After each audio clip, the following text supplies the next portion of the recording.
Hello friends, welcome back to my channel Kirtika's kitchen diary. আমার আজকের recipe baby নান, যেটা হবে একদম সফট ফ্লাফি আর বানানো খুবই ইজি। আর এটা বানাতে না লাগবে কোনো ইস্ট, না তন্দুর, আর না থাকবে কোনো ঝামেলা। বাড়িতেই খুব সহজ উপায়ে আপনারা এই সফট আর ফ্লাফি বেবি নান তৈরি করে ফেলতে পারবেন। আর আমি এটা একটা পনিরের সাইড ডিশ মানে শাহি পনিরের সাথে বানিয়েছিলাম, আর এটার রেসিপি আমি নেক্সট ভিডিওতে শেয়ার করে দেব। আর আমার এই ভিডিওটি ভালো লেগে থাকলে অবশ্যই লাইক, কমেন্ট ও শেয়ার করে দেবেন, আর আমার চ্যানেলটিকেও সাবস্ক্রাইব করে দেবেন।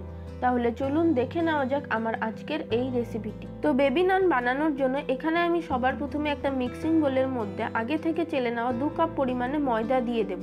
ওর মধ্যে দিয়ে দেবো স্বাদ মতো নুন, দেবো 1 চা চামচ পরিমাণে বেকিং পাউডার, আর সাথে দিয়ে দেবো 1/2 চা চামচ পরিমাণে বেকিং সোডা, দেবো 1 চা চামচ পরিমাণে চিনি, দেবো 2 টেবিল চামচ পরিমাণে সাদা তেল, আর দেবো 1/4 কাপ পরিমাণে রুম টেম্পারেচারে রাখা টক দই।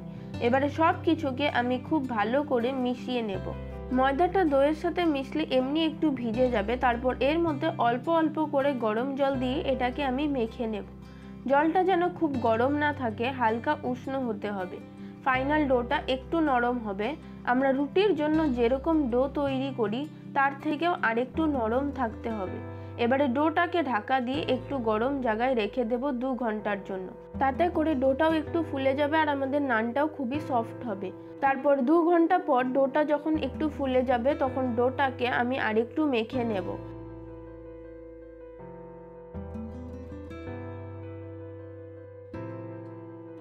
এবারে ডোটা থেকে ছোট ছোট লেচি কেটে এটাকে একটা ছোট রুটির মতো বেলে নেব। বেবি নান যারা খেয়েছেন তারা নিশ্চয়ই জানেন এগুলোর সাইজ এমনি নানের থেকে অনেকটাই ছোট আর একটু মোটা হয়, তাই এটাকে বেবি নান বলে।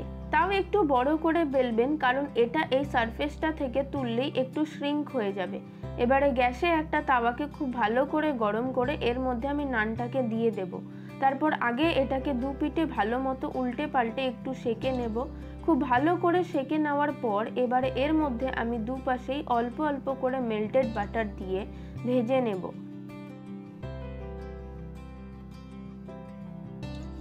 তারপর 2 দিঘি বাটার দিয়ে ভালো মতো নানগুলোকে ভেজে নেওয়া হয়ে গেলে এগুলোকে আমি তুলে নেব।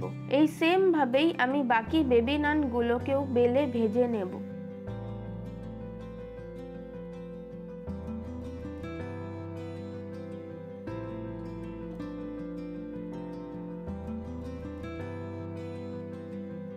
তাহলে দেখতেই পেলেন কত সুন্দরভাবে কোনো রকম ইস্ট বা তন্দুর ছাড়াই বাড়িতে খুব সহজে বানিয়ে ফেললাম নরম আর সফট বেবি নান। রেসিপিটা ভালো লেগে থাকলে আপনারাও অবশ্যই বাড়িতে একবার এইভাবে নান বানিয়ে ট্রাই করে দেখতে পারেন, আর অবশ্যই একটি লাইক ও শেয়ার করে দেবেন। আর এরকম আরও সহজ রেসিপি পাওয়ার জন্য আপনারা যদি ইউটিউব থেকে দেখে থাকেন তাহলে অবশ্যই চ্যানেলটিকে সাবস্ক্রাইব করে পাশে থাকা বেল আইকনটিকেও প্রেস করে দেবেন। আর ফেসবুক বা ইনস্টাগ্রাম থেকে দেখে থাকলে আমার পেজটিকে ফলো করে দেবেন, যাতে নতুন রেসিপি আপলোড হওয়ার সাথে সাথে আপনাদের কাছে পৌঁছে যায়। আজ তাহলে এ পর্যন্ত, আবার ফিরে আসবো নতুন কোনো রেসিপির সাথে। সকলে খুব ভালো থাকবেন, সুস্থ থাকবেন। ধন্যবাদ।